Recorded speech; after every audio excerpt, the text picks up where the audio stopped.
Hi everyone, this is Tina with Dirt Therapy, and today I am at the zoo. We have one of the best zoos in the country, in fact, here in Omaha. It's called the Henry Doorly Zoo. If you haven't heard of it, you definitely need to get yourself here because it is amazing. But I'm going to take you along with some of the vegetation and all the plants that they have. It is absolutely stunning what they have here, and I get a lot of inspiration from watching all the vegetation and all of the different seasons that come through here at the zoo, and I just want to take you around to show you.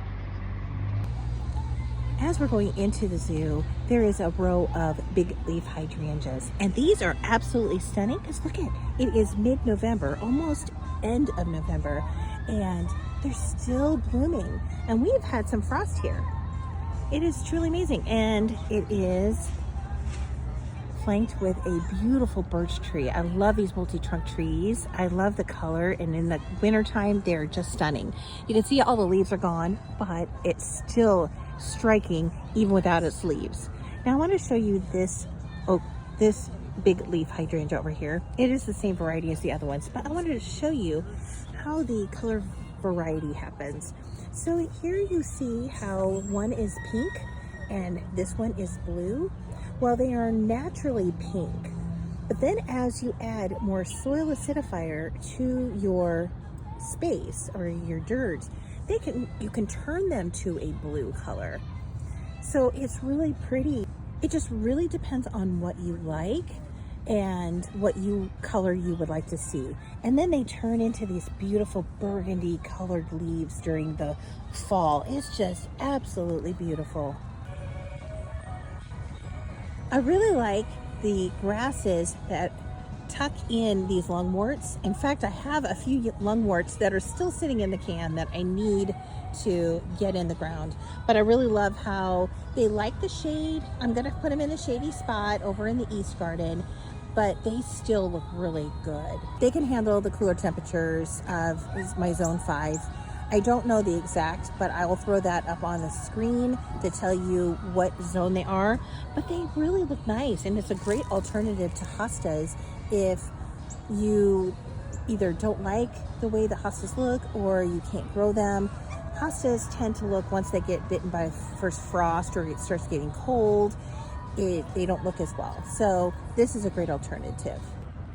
The Japanese maple looks absolutely stunning. My Japanese maples in the house, one of them doesn't have any more leaves, but the other one is like a burgundy color. So I know I have a different variety of Japanese maples than this one. One thing I also love is how they've layered everything. So they have all of the evergreens. They look like cypress trees towards the back. Then they have some kinds of boxwoods. They have a retaining wall here to kind of like close everything in. And then they have the hydrangeas here as well. Here's another beautiful spot down here. It has the knockout roses, which are really easy, tried and true, and can go through so much weather. And then you've got the weeping cypress. I think these are just gorgeous. I love how they use the winter interest, but I love how they incorporate boxes or planters and put trees in them. I do it at my house all the time. As long as you plan to put a tree in there that is 2 zones cooler than your zone. So for example, I'm in a zone 5B to 6A, I would want to make sure that if I'm putting a tree in a pot, it would be a zone 3. So just take that math into consideration. This one is a dwarf Alberta spruce. It is down to a zone 3 through 8. So that is the reason why this one works here. Here is a Hinoki cypress, and I love how the colors are changing. Now it does lose some of its leaves, as you can see. It starts to brown a little bit, but that's natural for the trees to do. But I love how that lime green chartreuse color comes out in the leaves, and then the inside is green. I just love the layers, and it looks like sun has just touched the tips of this tree. This one is a zone 4 through 10. I think I need to get myself one of these.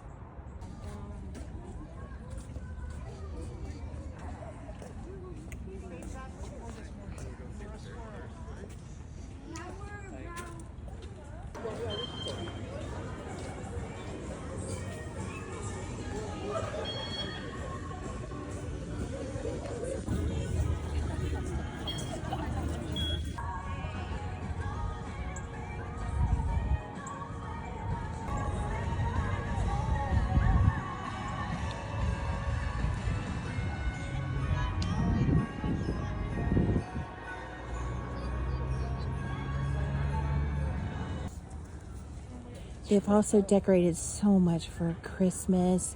If everywhere you look has some kind of Christmas feature. In fact, I'm going to turn it all the way around and you will really see how much decoration they have put into the zoo. They have like these after hours events all the way through Christmas. So it's really nice. But I wanted to leave us off at looking at some of the euonymus. I have dwarf varieties and they have such beautiful color in the fall. They turn to a red color, just absolutely beautiful. They kind of give like the burning bush appearance. And they're sprinkled throughout. And one thing that I love about the zoo is that they incorporate so many evergreens and they put Christmas lights on them and just make it really look good all season long. Well, we made it back home from the zoo and I walked away with so many inspirational ideas I'd like to incorporate into the garden for years to come. I am working on what plans I am going to instill for 2025.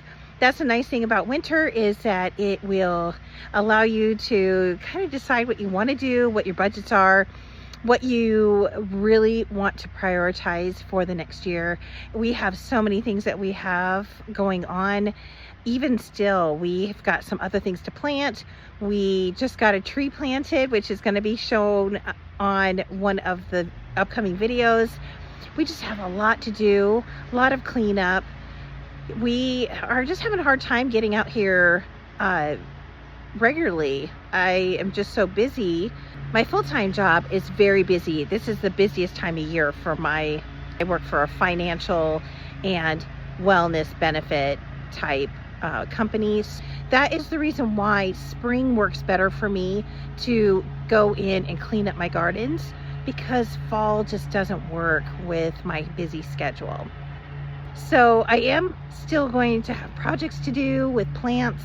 I've still got daffodils to plant, 250, mind you. I have 250 to do.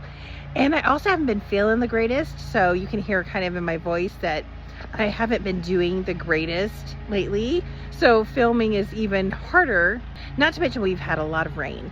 But I definitely have to get these plants in because we are looking at some lows in the 20s coming up at the end of the week, and they would do much better in the ground with the warmth of the ground than sitting in a plant can for the rest of the winter. Now they are cold hardy plants, but still I want to get them in the ground and ready for spring. So thank you everybody, and we will see you next time. Have a great garden day.